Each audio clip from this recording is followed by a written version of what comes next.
Ma usun, et paljudel inimestel on silme ees pilt pihist ja pihil käimisest, kui mitte reaalsest elust, siis mõnest mängufilmist. Pihiga kaasneb pihisaladus. Mis on pihisaladus seaduse mõttes? Pihisaladust ei olnud Eesti seaduses nimetatud enne 2002. aastat, siis kui tuli uus kirikute koguduste seadus ja lugedes siis täpselt ette, on seal eraldi paragrahv, vaimulik ei või avaldada temale erapihil või hingehoidlikul vestlusel usaldatud, samuti isikut, kes erapihil või hingehoidlikul vestlusel käis.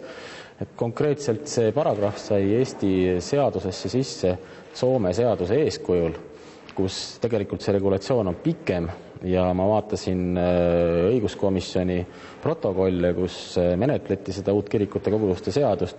Seal oli tegelikult ka küsimus, et miks pärast peab olema selline pihisaladust puudutav paragrahv riiklikus seaduses ja siiski komisjon otsustas selle sisse jätta ja seonduvalt selle pihisaladuse paragrahviga on tegelikult ka hulkades muudes seadustes selliseid sätted, mis kaitsevad vaimulikku, olgu see siis jälitustegevuse seadus, kriminaalmenetluse seadus, tsiviilkohtumenetluse seadus ja on ka selliseid seadusi, mis siis tagavad näiteks pihisaladuse kaitset vanglates, kus on selgelt öeldud, et kui vaimulik räägib kinnipeetavaga, et siis võib küll seda jutuajamist vaadelda, aga mitte pealt kuulata. Miks on piht ja pihisaladus nii tähtsad, et neid peab riikliku seadusega kaitsema? Põhimõtteliselt pihisaladus ise, ma vaatasin seda ajaloolist poolt, on tulnud aasta 1215 Lateraani 4. kiriku kogu otsustega siis kiriku õigusesse ja eks ajalooline areng on olnud sajandite pikkune, kus pihisaladust võetakse riigi poolt ka siis, kui see ei olnud sätestatud ei Eesti ega ilmselt ka teiste riikide seadustes, kui sellist loomulikku osa kiriku autonoomiast suhelda oma liikmetega ja paljudes kirikutes on see loomulikult siis ka sakramendi staatuses, mis annab talle ka kiriku õiguse mõttes erilise kaitse, erilised kohustused nii vaimulikule kui pihtijale. Kas selline riiklikult tagatud saladus või viia ka selleni, et inimene lähebki vaimuliku juurde, tunnistab oma kuriteo või sooritatava kuriteo üles ja vaimulik ei saagi midagi teha? See on riigiti erinev, et kui ma rääkisin ka ennem Soome seadusest, siis põhimõtteliselt seal on lisaks sellele, et on märgitud pihisaladuse kaitse, on märgitud tõepoolest ka vaimuliku kohustus, kui talle pihitakse sellistest asjadest sellele inimesele öelda, et ta esineks ülestunnistusega võimude ees või ta ei teeks seda tegu ja kui vaimulikule saab siiski teatavaks, et inimene kavatseb seda teha, siis põhimõtteliselt on Soome vaimulikel ka kohustus võimudele teatada, seejuures viitamata selle inimese isikule. See on Soome luterliku kirikut puudutav seadus, kuid näiteks katoliku kirikus on pihisaladus siiski absoluutne. Kas seadus määrab ka selle, et millises olukorras see piht peab toimuma, et tal oleks see seaduslik kaitse või on see kirikute enda otsustada? See on kirikute endi otsustada ja seadus paneb sisuliselt samale pulgale nii pihi kui hingehoidliku vestluse ja seetõttu riiklik seadus ei ole hakanud sätestama, et mis staatuses nad mingis kirikus on.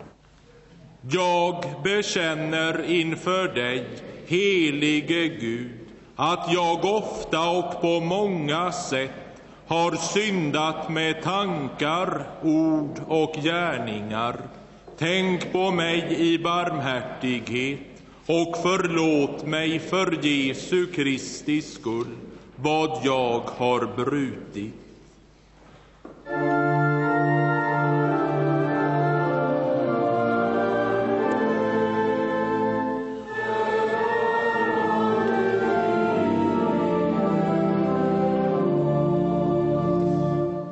Missugune on pihi positsioon luterlikus teoloogias?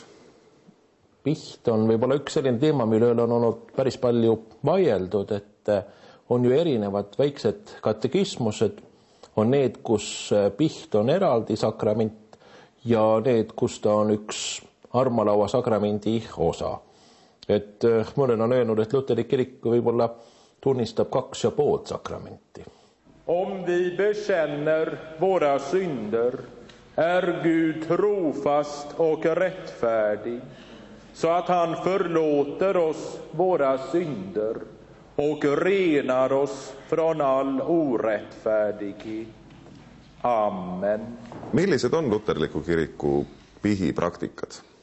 Et see, mida on võib-olla luteriku kiriku suurim erand võrreldes teiste kirikutega, on see, et on olemas ka üldpiht ja mitte ainult erapiht. Ja üldpiht hakati kasutama sellepärast, et usupuhastusega inimesed hakkasid rohkem armalaual käia. Ja siis oli väga pikk järjekord ja hommikune misa lükati mitu korda nagu edasi, sest kirikuõpetaja ei olnud nagu suuteline nii kiiresti need erapihid ära kuulata. Ja siis hakati tegema üldpiht. Ja see, mis alguses oli erand, on võib-olla nüüd rohkem reegel. Ja see on ju see, et inimesed tunnistavad üheskoos, et on valmis kirjutatud patutunnistus ja siis õpetaja annab siis andeks Jumala poolt.